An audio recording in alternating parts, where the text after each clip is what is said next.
sự sanh nhạc này anh mà review chụp những laptop mặt đam để chỉประเภท laptop để cái bên này dùng khángสำหรับเนี่ยធ្វើការងារក្រុមហ៊ុនអ្នក business អ្នក program និងនិស្សិត IT នោះគឺជា Lenovo ThinkPad T14 Gen 3នៅក្នុងវីដេអូនេះខ្ញុំនឹងបង្ហាញទាំងការរចនាគុណភាពផ្នែកខាងក្រៅនិងផ្នែកខាងក្នុងចំពោះ CPU RAM SD អេក្រង់ keyboard printer port camera speaker ថ្មការប្រើប្រាស់ជាក់ស្ដែងនិងស័ក្តិសមសម្រាប់អ្នកអរគ្នាដូច្នេះកុំភ្លេចទស្សនាវីដេអូនេះដល់ចប់ដំបូងយើងមើលទៅរូបរាងផ្នែកខាងក្រៅចំពោះ ThinkPad T14 Gen 3នៅតែរចនាប័ទ្មបែប business ដោយ model ThinkPad ផ្សេងៗផងដែរពណ៌ខ្មៅសាមញ្ញតែប្រណិតហើយប្រភេទនេះគឺយើងអាចធ្វើការបើកដោយដៃមួយចំហៀងបានផងដែរលយមែនទេណាអ្នកគ្នាងាយស្រួលទម្ងន់ស្រាលត្រឹមតែ 1.3 រហូតដល់ 1.4 គីឡូក្រាមតែប៉ុណ្ណោះអាស្រ័យទៅលើ version របស់វា logo ThinkPad មានពណ៌ភ្លើង LED ពណ៌ក្រហមអក្សរ I ដែលជាសញ្ញារបស់ ThinkPad ចំណុចសំខាន់គឺ CPU តែម្ដងអ្នកគ្នា CPU របស់គេបានរហូតដល់ Core i7 ចំនួនទី12 Generation 12 មានជាមួយនឹង architecture ថ្មីជា performance core ដែលជួយឲ្យ laptop របស់យើងអាចធ្វើការ run ទៅលើកម្មវិធីបានលឿនជាពិសេសគឺទៅលើ editing Photoshop Illustrator AutoCAD ស្រាលៗឬក៏ Visual Studio VI Code ក៏ដូចជា Visual Android Studio ផងដែរអ្នកប្រើប្រាស់ Microsoft Office ឬក៏ browser អាចបើកបានរហូតដល់20 tab ងាយស្រួលក្នុងការដំណើរការម៉ាស៊ីននេះមាន RAM រហូតដល់ 16GB ស័ក្តិសមមែនទែនសម្រាប់អ្នកគ្នាតម្រូវការងារ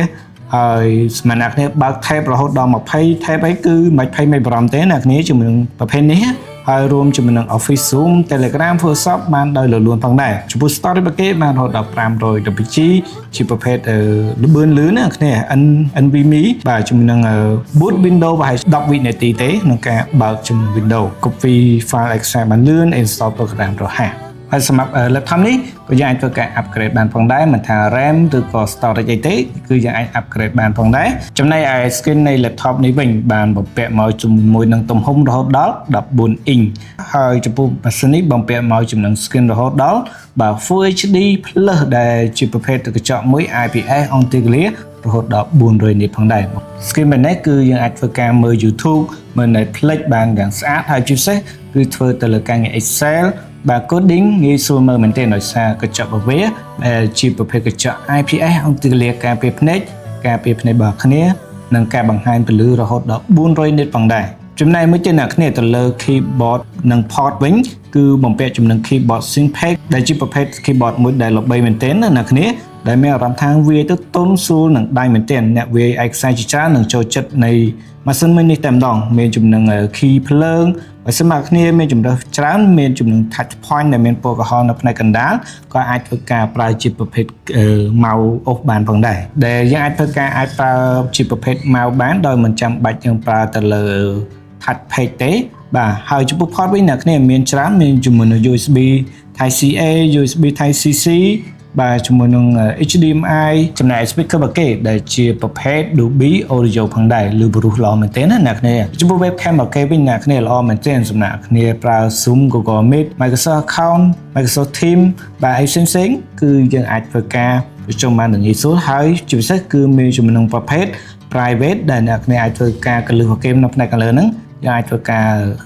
បិទនិងបើកបានផងដែរនៅពេលដែលយើងប្រជុំចប់ឬក៏យើងចង់ទៅណាមួយក៏យើងអាចធ្វើការបិទបើកបានផងដែរចំណែកឯបាត់រីរបស់គេវិញអ្នកគ្នាបាត់រីវិញអាចប្រើបានច្រើនមកអាស្រ័យលើការប្រើប្រាស់របស់អ្នកគ្នាបាទជាមួយនឹងមានជាមួយនឹងប្រភេទ flash charge ផងដែរបាទសាកថ្មបានលឿនមែនទែនអញ្ចឹងសរុបមកសម្រាប់ Lenovo ThinkPad T14 Gen 3នេះគឺជា laptop business ដែលមានគុណភាពខ្ពស់តែម្ដងអ្នកគ្នាបាទមានជាមួយនឹងប្រភេទ Intel V Pro បាទសម្រាប់អ្នកគ្រប់គ្រងនៅសុវត្ថិភាពខ្ពស់ក្នុងការិយាល័យអាជីវកម្មបើសិនមកអ្នកគ្នាប្រើជាប្រភេទក្រុមហ៊ុនរបស់អ្នកអាចបើកមុខងារបាទ Intel V Pro បានដោយសារវាជាប្រភេទម៉ាស៊ីនមួយដែលមានមុខងារ Windows License ចូលបត់មកតែម្ដងអ្នកគ្នាបាទសម្រាប់ Intel V Pro